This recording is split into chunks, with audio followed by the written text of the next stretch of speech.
Kung maipit tayo dun sa ibaba, tapos na tayo.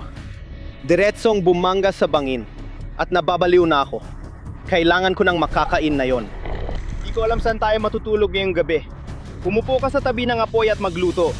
Oo, may likido dyan. Kapag tinamaan ako ng isa riyan, tapos na ako. Grabe mga pare, sa susunod na 2 araw, dito ako mabubuhay sa bangin na to na walang pagkain, walang tubig at walang masisilungan. I-explore natin ang lupa dito para malaman kung kaya nating mabuhay hanggang bukas ng umaga. Matinding hamon ito pare. Dahan-dahan akong naglalakad dahil sa paligid ay may mga mapangganib na cactus at sa baba ay may mga ipo-ipo sa tubig. Kapag nahulog ako, delikado ako. Bababa ako sa bangin para ipakita laman ang backpack ko na makakatulong sa atin sa loob ng 2 araw. Tara, baba na tayo. Bababa muna ako rito. Kung mahulog ako dyan, problema na yon. Magpatulo ng isang patak dito sa baba. Hindi pa tayo alis hanggang bukas ng umaga. Wala tayong pagkain, tubig at tirahan. Pero kailangan nating mabuhay dito. Hindi ko alam kung paano, pero may ilang gamit ako sa backpack na ipapakita ko sa inyo. Una sa lahat, nandito ang mga palikpik ko sa pagsisid. Makakatulong ito sa atin para makagalaw sa dagat kung gusto nating maghanap ng pagkain o mag-explore para makita kung ano ang meron doon. Pangalawa, may tradisyonal tayong sibat dito na parang walang silbi pare. Kita mo, maliit lang ang elastic band sa likod. Karaniwan, hinihila mo lang ito paatras at ipapana mo ang mga tinik na ito sa isda pare. Sana makahanap tayo ng matinong pagkain gamit itong malupit na ito. Siguradong magagamit natin ito ng husto. Sige, meron tayong drone dito. Hindi naman talaga makakatulong yan sa atin. Meron tayong GoPro at mga GoPro batteries. Hindi rin yan makakatulong sa atin. Meron tayong dive mask. Siyempre, ito ay para matulungan tayong makakita sa ilalim ng tubig para makahuli ng isda o ibang hayop. Hindi ko rin alam kung ano ang kakainin ko sa mga susunod na araw, mga tol. Siguradong magagamit ko ito. May t-shirt din ako na makakatulong para mainitan ako sa gabi, maprotektahan mula sa insekto at sa matutulis na batong inuupuan natin. Kasi, sabihin na lang natin na medyo nasakta ng puwet ko. Ang huling gamit na meron tayo sa backpack natin ay bakal at batong pang-apoy. At gaya ng nakikita ninyo, wala nang ibang laman itong bag na to. Iyan lang ang meron tayo para sa susunod na 2 araw. Hindi ko alam paano tayo mabubuhay dito. Mahirap itong hamon, pero simulan na nating galugarin ang magiging tahanan at tignan kung ano ang pwedeng magamit sa paligid ng bangin. Nayaw na pagpasyahan nating manatili dito sa bangin ng 2 araw. Gusto ko nang simulan ang pag-explore para makita kung ano makakatulong para mabuhay tayo rito ngayon. Gusto kong makahanap ng kahit anong lilim kasi parang liluluto na ako ng araw. May konting lilim dito sa gilid pero di ko alam kung nakikita nyo. Mga 1,000 insektong lumilipad sa paligid. Dumikit ka dito ng husto. Hindi yan gagana. Sige, kailangan natin makahanap na mas malaki pa dyan. Hindi yan gagana mga pare. Mukhang magandang pwesto na to. Naipit ang bag ko. Naipit ang bag ko. Na-stuck ako. Umawala ka dyan. Ayan, ayos na. Sige. Akyat na tayo. Akala ko magiging mas komportable yon. Susubukan ko maging komportable dito sa mabatong bangin. Mabuti na lang may kaunting lilim bilang proteksyon. Ang problema, puro cactus sa paligid ng bangin pare. Hindi maganda sa hubad na balat yan. Kaya aakyat ako dito. Sisikapin kong gawing komportable ito pero di ko sigurado kung posible. Akyat kami dito sa lilim para magpahinga ng ilang oras at magplano kung paano makakakuha ng pagkain, tubig at mapaganda ang silungan. Pagkatapos, siya ka namin pag-uusapan ang susunod na hakbang. Ang ginagawa ko ay kinukuha ko lahat ng dahon na ito at inilalagay ko lang dito sa batong gilid na ito. Magkakaroon tayo ng proteksyon laban sa mga batong ito. Kaya parang gagawa tayo ng pugad ng ibon para sa tao. Posible ba yon? Ewan, pero gagawin nating posible. Sige tara, gumawa tayo ng pugad ng ibon para sa tao. Sige baby, gumagawa tayo ng pugad ng ibon. Mamaya na lang ako mang-itlog kapag todo na tayo. Wow! Hindi ako magsisinungaling. Mas naipit talaga ang puwet kaysa inaasahan. Parang may mga kutsilyong tumutusok sa likod mo habang nagpapahinga ka lang. Ganito ang pakiramdam ngayon sa mga batong to. Sige mga pare. Sa totoong survival kung mas stranded ako dito mag-isa ng ilang araw at naghihintay ng tulong, ito ang dapat gawin. Dapat nang maghanap ng kahit anong uri ng proteksyon sa lilim na pwede mong itayo at magtipid ng enerhiya hanggat maaari at lalabas ka lang sa araw kapag talagang kailangan mo ng maghanap ng pagkain, tubig at siguro ayusin pa ang silungan mo at mga ganong bagay. At yun mismo ang ginagawa namin na yon. Nakaupo lang kami dito sa gilid ng bangin. Nagpapahinga lang kami. Ang gagawin namin ay magsisimula kami mag-explore dito mamaya. Titinan kung makakahanap kami ng tubig, pagkain at mapaganda pa ang silungan na to. At sana mula doon, mas mapapabuti pa namin ito habang tumatagal. Pero hindi ko alam kung ano ba talaga ang kakainin namin. At hindi ko rin alam kung saan kami matutulog ngayong gabi. Pakiramdam ko parang si Gollum ako sa maliit niyang kuweba ngayon. Parang precious, precious. Ganon talaga ginagawa ko pare. Nandito lang ako sa maliit na kuweba sa bangin na to. Ano ba ginagawa ko pare? Ang tanga-tanga ko talaga. Mga tol, sorry kung natakot kayo sa sinabi kong precious. Nagpapahinga lang talaga ako dito. Hindi na kita mapipigilan dyan, Wade Pappenfuss. Sige, alis na tayo dito. Simulan na natin gumalaw. Tingnan natin kung anong mahahanap natin. Kailangan nating mag-ingat sa mga biglang lakas ng agos dito. Simulan na nating umakyat sa direksyong to. Tara na! Kita mo yun sa baba? Pwede nating gamitin. Puntahan natin at mag-ingat sa alon ngayon. Gagamitin natin ang batong ito para alisin ang ilang talaba direkta mula sa maliit na bangin. Hanapin natin ang malalaki at alisin. Hindi naman sila ganun kalalaki pero may maganda rito.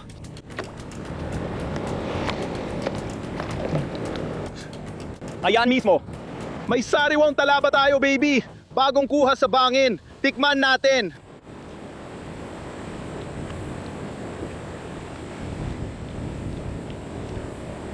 Ang sarap pala nito! Ano ba yan? Nagustuhan ko ang talaba. Sige, kumuha pa tayo. Ayos na to. Tingnan mo yan, oh. Kainin na natin yan. Maalat, creamy at sobrang sarap. Sige, kumuha pa tayo ng ilan pa nito. Madaling makuha ang mga sustansyang to. Tingnan mo ang tide, ang bilis bumaba. Para sa akin, ang talaba parang love-hate relationship. Either gusto mo o ayaw mo talaga. Mag-comment kung gusto nyo ang talaba o hindi. I-spam ang comments. Mga tol, may nakuha akong ginto. Tingnan nyo. Pero mag-ingat tayo. Maraming suso malapit sa tubig. Pwede natin gamitin to. Sige, kumuha tayo ng ilan dito. Tingnan nyo to. Kita nyo tong mga to dito. Itong maliliit na suso. Pwede nating pitasin to. Siguraduhin lang na hindi tayo matamaan ng alon. Ayos, marami tayong napulot na suso. Ilalagay ko ito sa likod na bulsa ko. Pwede nating lutuin to sa apoy mamaya. Tapos pwede nating basagin at kainin. Mukhang masarap ito, kaya itatabi ko muna ito. Pero gusto ko pa rin maghanap ng mas mabigat na pagkain mamaya. Doon gagamitin ang sibat. Dadaan tayo sa gilid ng bangin dito at sana makahanap tayo ng pagkain gamit ang sibat. Tingnan mo pare, may malaking kuweba dito. Grabe to. Ang daming paniki sa loob. Iwan ko sa inyo, pero nakakatakot at nakakakilabot talaga para sa akin ang mga paniki. Oo nga, siguro dahil na rin sa pwede kang magka-rabies sa kanila. Kaya siguro natatakot ako kapag naipit tayo doon, tapos na tayo. Guys, lakas ng alon dito, delikado talaga. Bato at tuyong bahura lang dito. Tingnan nyo. The Reds are lang diyan. Siguradong mamamatay ka sa kuweba na yon. Hindi ko alam kung alin ang mas malala. Yung malalaking alon na bumabangga sa mga bato o yung mga paniki. Mas gusto ko siguro ang alon kaysa paniki. Woo! Baka isipin yung weird ako, pero may nakita akong astig na yon. Maraming taong gumagastos ng malaki para pumunta sa spa at iba pang ganitong lugar. Ngayon, meron tayong sariling spa bath sa kalikasan, baby! Mga tol, siguro magpapahinga muna ako dito sa maliit na spa bath na to ngayon. Mag-relax lang. Isipin natin kung saan kukuha ng pagkain at matutulog mamaya. Hindi ko alam kung napansin nyo tong mga batong parang labaha sa likod ko. Kaya sigurado magagasgas ng todo ang likod ko buong gabi. Kaya oo, kailangan kong maghanap ng matutulugan. Pero una, maligo muna tayo. Yeehaw! Hindi ko nga naisip, pero sana walang mga palos o alimango dito sa spa bath na to. Kasi baka pumasok sila diretso sa butas ko. Wala silang matakbuhan. Ang weird ko na nandito ako sa labas at tumatawa sa sarili kong biro. Medyo nababaliw ka talaga mga tol kapag matagal kang mag-isa. Oo mga tol, aalis na ako sa spa bath. Hindi naman tayo pwedeng manatili doon habang buhay. Gusto kong tingnan kung makakahanap pa tayo ng ibang mapagkukunan ng nutrisyon. Tara na! Itong cactus na ito ay tinatawag na prickly pear. Kung makakahanap tayo ng bunga nito, malamang pwede natin itong kainin. Ang nag-iisang bunga na nakikita ko ay nasa pinakataas. Hindi ko talaga akyatin ang bangin na to para lang sa mga cactus. Dahil kung mahulog ako, may malalakas na tide na nagdadala ng basura at naiipon lang yon sa mga tide pool. Kaya siguro kukuha na lang tayo ng kaunti nito. Tingnan nyo, parang mali, di ba? Nakatambak lang mga plastic bag dito. Pwede natin tong ilabas bukas ng umaga, ilagay na sa backpack. Grabe mga tol, nakita ko si Mr. Crab. Crabs nakaupo sa bato, natutuyo sa araw. Tingnan natin kung lasa siyang Krabby Patty. Tama na yan. Hindi talaga siya lasa ng Krabby Patty. Hindi yan nakakain. Tara na, may nakita akong gilid dito, tingnan mo.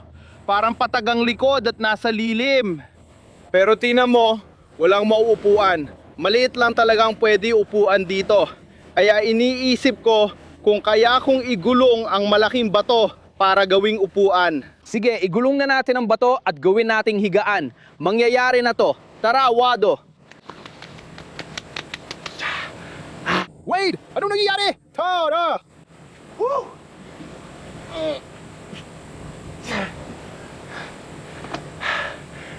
Hindi talaga gumana, di ba? May nakita tayong galaw.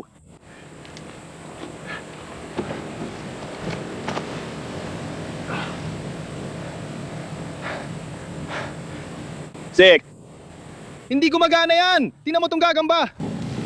Ayan siya. Sige na pare. Lumabas ka rito. Ayan siya, kitang-kita mo. Medyo pinanghihinaan ako ng loob na yun. Sinubukan kong igalaw yung malaking bato, pero hindi ko kinaya. Kaya bumalik tayo sa pugad ng ibon. Mukhang dito na tayo matutulog ngayong gabi mga pare, kung wala akong makita pa. Kaya kailangan lang natin magsiksikan dito sa pugad ng ibon at gawing totoong pugad ng ibon ito. Hindi magiging maganda ang gabi. Siguradong sigurado yan. Sige, nagpapahinga lang ako dito sa pugad ng ibon nitong huling 2 oras at nababaliw na ako. Kailangan ko nang humanap ng makakain na yon. Tatalo na ako gamit ang sibat na ito. Pupunta tayo doon sa malalim na tubig, sa gilid na yon, at titingnan natin kung makakahuli tayo ng kahit ano. Tara na, baby! Halos madulas ako. Ayos lang mga tol. Tatalon na ako mula rito, papunta sa tubig. Anda na? 3, 2, 1. Great!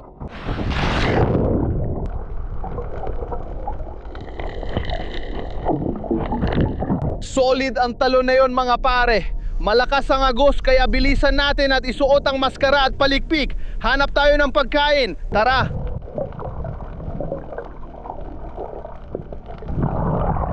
Pantalon ko pa lang, nakita na agad si Nemo. Tingnan nyo.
Matagal ko nang hinahanap itong isdang to at nakuha rin natin siya pare.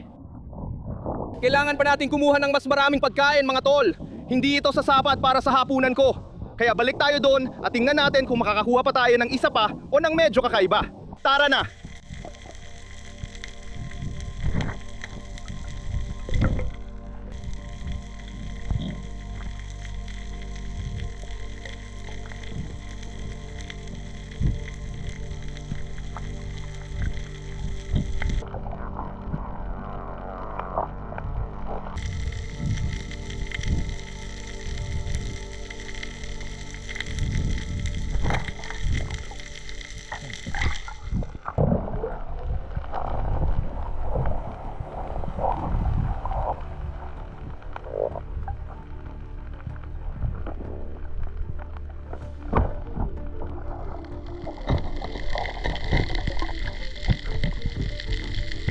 May nahuli akong malaking isda dito. Pumasok siya sa butas at nanatili roon.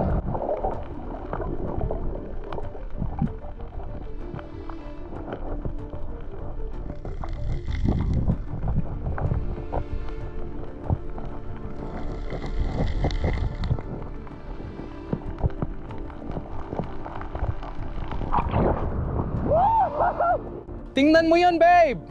Meron tayong malaking huli! Iyan ay! Diyos ko!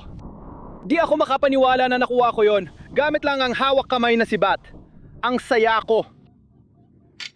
Diyos ko pare, hindi ako makapaniwala kung gaano tayo kagaling doon. Sobrang saya ko ngayon. Mga pare, tingnan nyo itong napakagandang isda dito. Ito ang tinatawag nilang triggerfish. Dahil meron silang ganito sa taas, parang gatilyo ng baril. Kita nyo? Boom! Boom! Boom! Kaya triggerfish ang tawag dito. Tulad ng nakita nyo, bigla siyang pumasok sa butas. Kaya ipinasok ko lang ang sibat ko doon, hindi ko na nga siya kinailang ang sibatin pa, nauha ko na siya. Kilala ang mga ito na umaatake ng tao at matindi ang pagprotekta sa kanilang pugad. Kapag kinagat ka ng mga yon, siguradong malaking problema ito. Sa tingin ko, kaya nitong wiyen kahit mansanas sa tinde ng mga niping iyan. Siguradong masarap itong kainin mamaya. Excited ako. At may isa pa akong dala sa likod na bulsa ko. Kukuhanin ko lang agad. Ako lang atang naglalagay ng isda sa likod na bulsa. Sige, kukunin ko na ito mula sa likod na bulsa ko. Sige, nakuha ko na siya. Tinutusok niya ang puwet po kanina doon. Pero tingnan mo, astig to. Siguro ito ang tinatawag nilang katumbas sa Indo ng mother-in-law fish. Sa Australia mga pare, may isda na tinatawag na morwong o mother-in-law fish. Sabi nila, bagay daw ito sa biyenan kasi hindi masarap ang lasa. Sa tingin ko, ito na yung katumbas dito sa Indo mga pare. Hinabol ko pa siya ng kaunti, hindi siya dambuhala, pero siguradong masarap papakin. Tingnan natin kung ibibigay ko siya sa biyenan o ako na lang ang kakain. Pero wala naman akong biyenan, kaya ako pa rin ang kakain sa kanya. Hindi ko maipaliwanag ang nararamdaman ko ngayon mga pare. Lumabas kami ng aso gamit ang hand spear at nagtagumpay. Sobrang excited ako ngayon. Oo, ayos, kararating ko lang dito sa ginawa kong pugad na yon. Magpapahinga muna ako rito, hihintayin kung bumaba ang araw bago natin lutuin ang isda.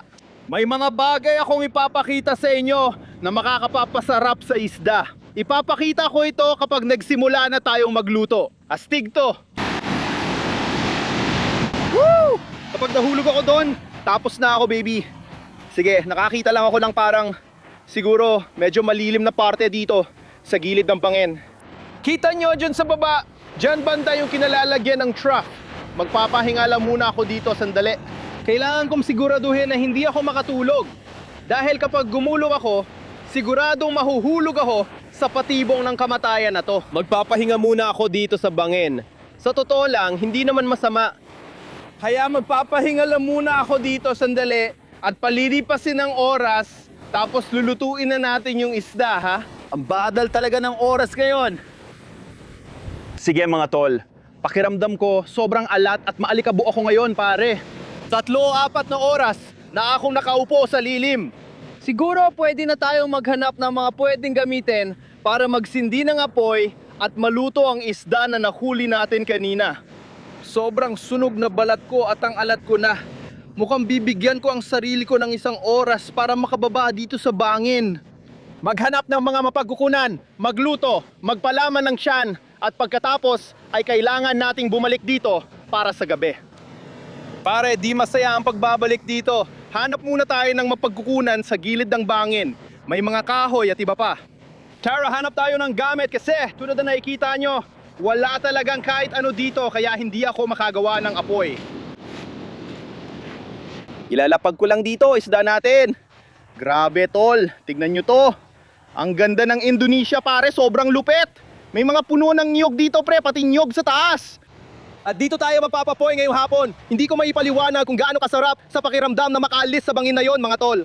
Kakadating lang natin dito. Bibigyan ko lang ang sarili ko ng 1 oras. Yun lang ang oras na pwede kong gamitin para magluto. Siguro lahat ng pagkain natin. Baka makahanap tayo ng niyog o inumin mamaya. Sige, ito ang plano. Maghanap tayo ng gamit para magsimula ng apoy. Wala talagang kahit ano sa bangin, mga tol.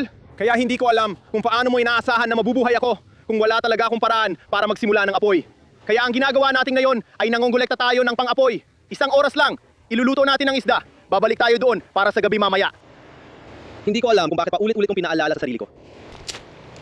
Sige, manggongolekta ako ng marami. Magagamit natin lahat para sa apoy. Dito natin sisindihan ito. Ilagay mo dyan. May malalaki na tayong piraso. Hanap tayo ng pangsindi para sindihan ng apoy. Tapos pwede na nating ilagay ang isda. Gutom na ako. Wala pa akong kain buong araw. At oo, sobrang nauhaw na rin ako. Kaya siguro, pwede tayong makahanap ng niyog o kung anumang ganun. Kita mo naman, puro puno ng niyog dito.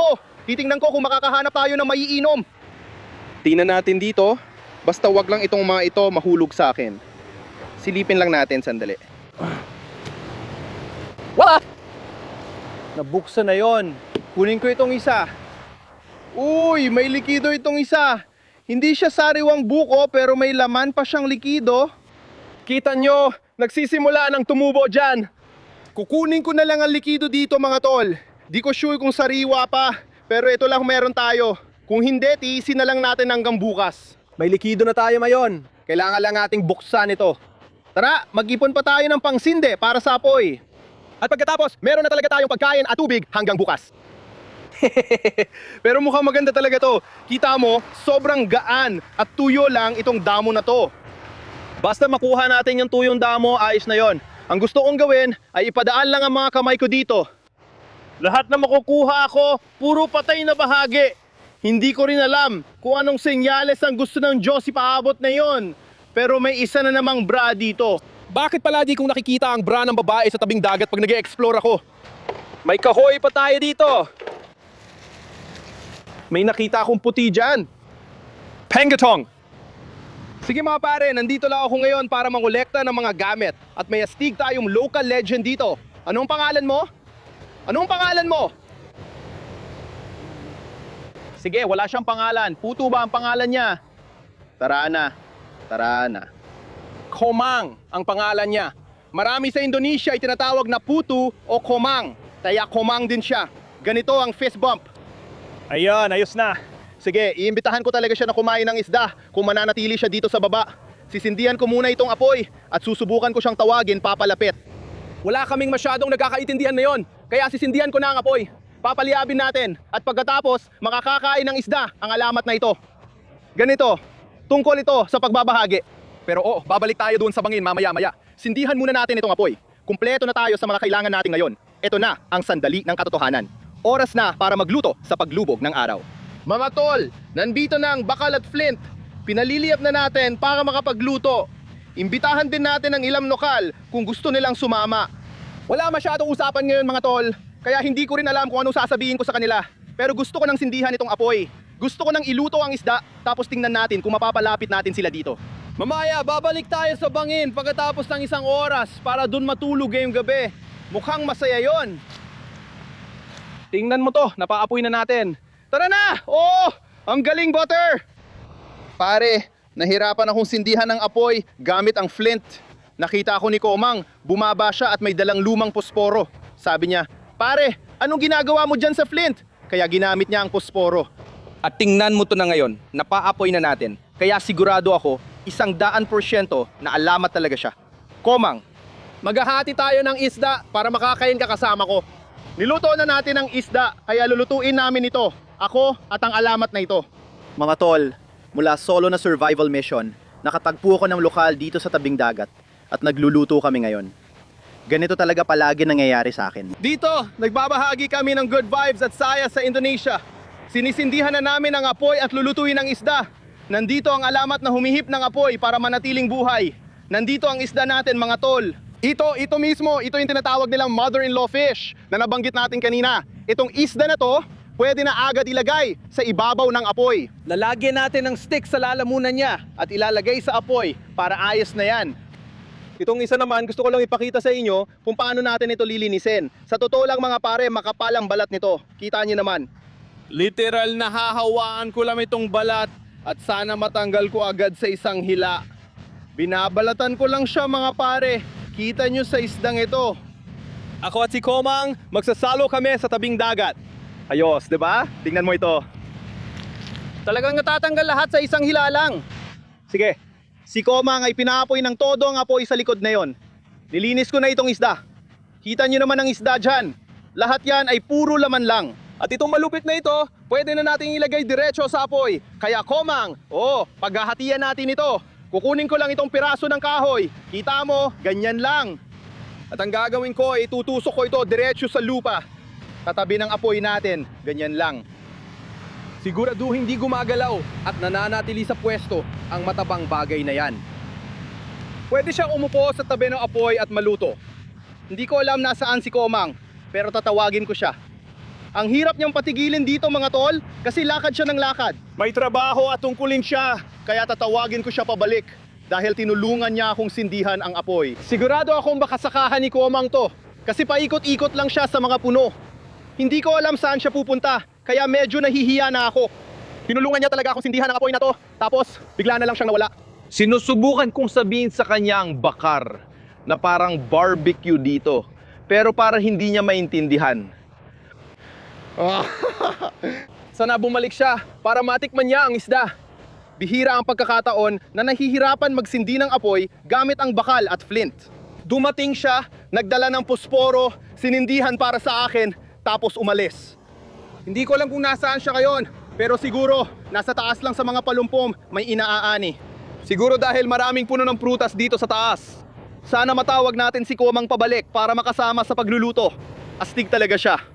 Salamat bro, malaki ang tulong mo. Hirap na akong sindihan ang apoy. Buksan na natin, binabalatan ko na ang niyog. Titingnan natin kung may tubig pa ang niyog na to. Sana may itak ako ngayon pero wala eh. So nabuksan na natin halos, gusto ko lang matanggal lahat to. Pwede ko na sigurong basagin to ngayon, pero gusto ko munang alisin lahat ng bunot para mapakita ko sa inyo kung ano ang itsura ng mismong niyog. Oo, may likido yan. Sige, huling piraso na. Ayos, nagawa na natin. Narito na ang niyog natin. Sige. Nagsisimula na itong tumubo, kaya bubuksan ko na at sisilipin kung may laman pang likedo, pare. Pwedeng malaking bagay ito. Ayan na! Grabe naman. Hindi naman ganon karami yun, pero ang sarap talaga. Tingnan mo pare, itong niyog may bola sa loob kasi nagsisimula na siyang tumubo. Para siyang malaking mabulang bola at pwede mo kainin lahat. Parte talaga yan na pagtubo ulit ng niyog at siguro nagsisimula na siyang kumalat. Tingnan mo yan. Ang galing niya. Parang kapareho ng texture ng snow cone. Hindi ako nagbibiro, pero parang... Kamanga! Manga! Pare, napasigla ulit ako ng niyog na yon. Mas magaan pakiramdam ko ngayon. Pero tingnan mo. Ang lakas ng apoy. Tingnan mo ang gandang isda na ito. Nagbibiro ka ba, pare? Tingnan mo. Paikutin lang ng konti. Maluluto pa rin sila dyan. May technique akong gustong gamitin para sumarap ang isda. Ipapakita ko sa inyo, pero kailangan nating bumaba dito. Yan ang niyog na nabuksan na natin. Gusto kong kumuha ng konting korales dito at kakayurin ko lang itong niyog ng ganito. At ang ginagawa ko ay giniling ko ng lahat ng katas, laman at lahat ng nasa loob ng niyog dito. Kita nyo naman. Pwede nating gamitin lahat ng yan at isawsaw ang isda para magkaroon ito ng masarap na lasang niyog. Kukunin ang paste na ito at pwede ring ilagay sa labas ng isda para sure na masarap at may dagdag tamis. Tingnan mo yung isda na yan. Ang katas pare, kita mo naman. Tingnan mo yan. Hahayaan ko lang muna siyang lumamig ng kuunti. Ilalagay ko siya dyan. Tanggalin na rin natin yung isa pa. Woo! Kung naamoy nyo lang ito ngayon, ang bango talaga. Kukuhain ko lang ng kaunting laman diretso sa katawan niya. Tikman natin, tingnan natin kung anong lasa. Hindi pa talaga ako nakakakain ng ganito dati. Ang ganda ng laman, sobrang puti. Tikman muna natin plain, tapos subukan natin may niyog. Isdang triggerfish. Ang sarap niyan pare. Grabe. Siguradong babarilin ko ulit yan. 100% ang tigas ng laman. Ang galing talaga niyan! Sino mag-aakala? Triggerfish! Sige, tikman natin ang kaunting laman. Subukan natin kasama ang niyog. Kasama ng niyog, ang sarap talaga. Parang coconut curry, pero kulang lang tayo ng mga 1,000 sangkap. Susubukan natin itong mother-in-law fish. Tingnan natin kung anong lasa nito. Binuksan na natin dito, subukan natin ito, ang mother-in-law fish. Grabe! Sa palagay ko, magugustuhan ito ng biyenan mga pare. Ibang texture nito kaysa sa trigger fish. Mas tradisyonal at madaling himayin. Wala namang masama. Mas marami lang laman ang trigger fish. Swerte tayo at nahuli natin to kasi kung yung isang isda lang ang nakuha natin, hindi sapat yon para sa pagkain. Sobrang sarap ng isda, pero hindi natin dapat kalimutan yung mga suso na nakuha natin mga pare. Bubuksan ko lang itong malupit na to kung kaya ko. Grabe, nababasag niya yung korales. Ayan na. Sige, kainin na natin. Tara, subukan natin.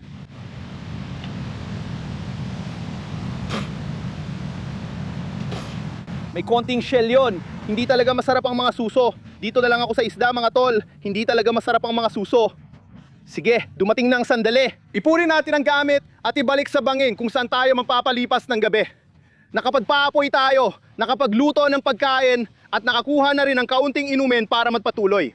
Kailangan nating bumalik sa bangin at doon magpalipas ng gabi. Hamon ito. Sige, umalis na tayo dito. Patayin na natin ang apoy. Tara na. Sobrang lungkot ko talaga mga pare. Silubukan ko hanapin si Komang para kainin ang isda kasama ko. Pero bigla na lang siya nawala. Sa tingin ko, marami siyang ginagawa siguro dahil sa pagsasaka. Kaya nung naluto ang isda, hindi ko na siya makita. Pero sige lang Komang, kung sakaling mapanood mo itong video na to, isa kang tunay na alamat. At maraming salamat sa pagtulong mo sa akin na mapaliyab ang apoy. Mahal ko ang Indonesia. Mahal ko kayong lahat. Tingnan nyo mga kaibigan, kalulubob lang ng araw sa abot tanaw. Ang ganda dito, grabe. Tayo lang ngayong gabi. Tingnan nyo mga paniki pare. Nakikita nyo ba ang mga paniki rito? Lalabas ang mga paniki mamaya habang tayo'y natutulog. Mukhang nakalimutan ko yon. Sana hindi ako magka-rabies. Tingnan mo sila, lumalabas na silang lahat. Parang umaagos silang palabas ng kuweba. Milyon sila pare. Puro paniki ang langit na yon. Grabe. Nagsisimula na silang bumulusok sa akin. Literal na bumubulusok na sila sa akin. Parang sobrang lapit na nila ngayon. Sige, yuyuko na lang ako kasi hindi ko alam kung may anti-rabies na bakuna dito sa Indonesia. Kaya kung matamaan ako ng isa sa mga to, tapos na ako. Osya, nandito tayo mayong gabi sa bangin. Nandyan ang kuweba ng paniki. Tingnan niyo mga kulay ngayon. Ang ganda pare. Iba talaga ang pakiramdam na nandito sa kalikasan. Natutulog dito sa gitna ng ilang. Minsan nakakatakot pero nasanay at minahal ko na rin ito. Kayo lang talaga ang dahilan kung bakit ang papatuloy ako. Dito sa Indonesia, medyo pangit pakinggan. Pero wala talaga akong kaibigan dito. Wala ring tao sa paligid ko na marunong mag-Ingles. Kaya pakiramdam ko mag-isa lang ako dito. Kaya mahalaga ang palagi yung suporta sa akin. Yun ang nagpapalakas ng loob ko. Kaya magsusuot na ako ng t-shirt, maghahanda para sa gabi, at maghahanap ng batong pwede nating sandalan na hindi masakit sa likod. Dito tayo matutulog ngayong gabi, kahit saan sa bangin na to. Isinusuot ko lang ang t-shirt ko ngayon mga tol. Naghahanda na para sa gabi. At least mapoprotektahan nito ang likod ko laban sa matutulis na bato, mga lamok mamaya, at mapapanatili rin ako mainit buong gabi. Kaya malaking tulong talaga to. Sige, sa tingin ko hindi pa ako natutulog ng nakaupo. Pero mukhang ngayong gabi ang unang beses. Grabe tol, di ko alam kung naririnig nyo ako. Siguro mga 2:00 o 1:00 ng madaling araw. Wala talaga akong tulog dito. Nakakainis sa talaga, masakit na likod ko sa mga bato at hirap ako makahanap ng pwesto. Pero ilang oras na lang, umaga na, kita-kits mamaya mga tol. Grabe naman, pere. Magandang umaga sa inyo mga tol. Uy, tingnan nyo to. Makikita nyo na sumisikat na ang araw ngayon sa may abot tanaw. Medyo madilim na ngayon pare. Sabihin ko lang sa inyo, ang sakit na ng likod ko ngayon. pero nagawa pa rin natin. Nabuhay tayo dito sa batuhing kader ng bangin na walang pagkain, tubig at masisilungan. Alis na ako mga tol. Kung nagustuhan nyo, like at subscribe na lang. Malaking tulong talaga yon kasi makakaipon ako para sa operasyon sa likod ko pagkatapos nito. Kita-kits tayo sa susunod na wild na adventure mga tol. Much love. Shoo! Ihoo!